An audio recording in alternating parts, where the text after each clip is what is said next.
Back in 2001, at the age of 15, Williams opened fire at his school in Santee, killing 2 students and injuring 13 others.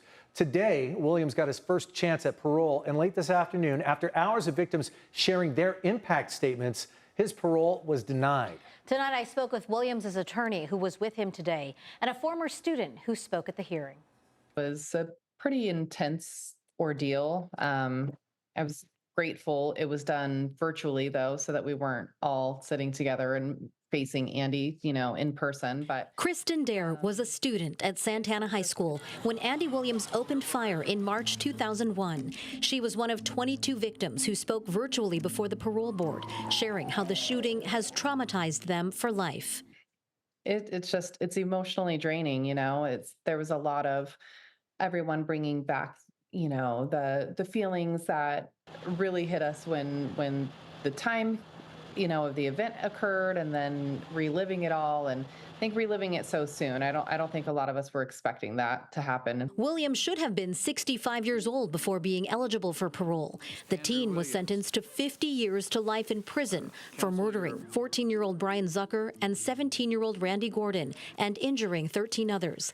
But a change in state law surrounding youth offenders gave Williams this chance at early release.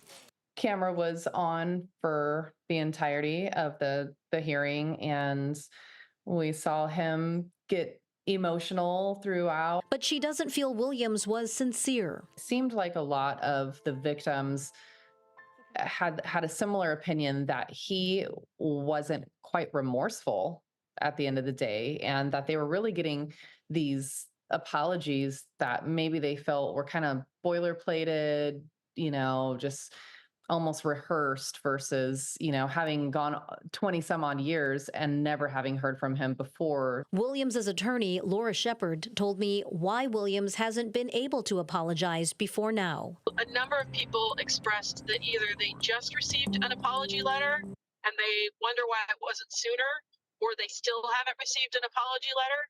And what they don't know is that it was illegal. It is illegal for us to reach out, for him to say or write anything to them directly.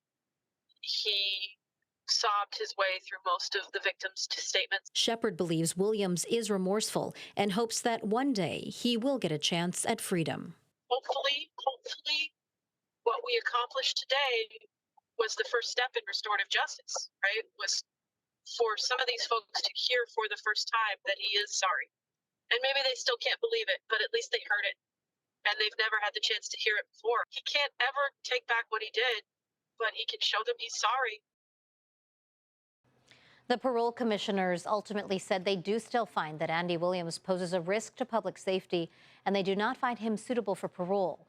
Williams will have another chance at parole in 3 years, although he can petition to have that hearing date moved up to a sooner time, possibly as soon as 18 months from now, with good behavior.